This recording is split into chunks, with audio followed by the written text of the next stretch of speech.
Monday ఎండలకి చల్లగా తినే ఐటమ్స్ ఏంటి అంటే అన్నిటికంటే బెస్ట్ మజ్జిగ ఇంకా పెరుగు.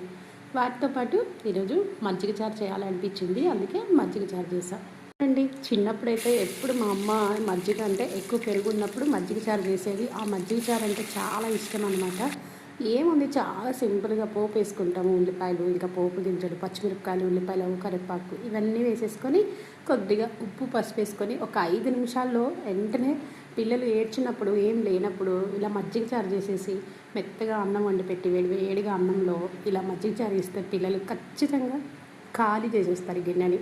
కాలం ఇలా మజ్జిగ చారు ఎక్కువ చేసి పెట్టండి కొంచెం పిల్లల కోసం, ఎందుకంటే బాగా ఎండలు ఉన్నాయి కాబట్టి. సో ఇలాంటివి ఎక్కువ వాడండి, డీప్ ఫ్రైలు అలాంటివి వాడకుండా. మజ్జిగ చారు చేసినప్పుడల్లా ఇల్లు గుర్తొస్తుంది, ఎందుకంటే అమ్మ వాళ్ళు చిన్నప్పుడు ఎక్కువ ఇలాగ చేస్తుంటారు కాబట్టి.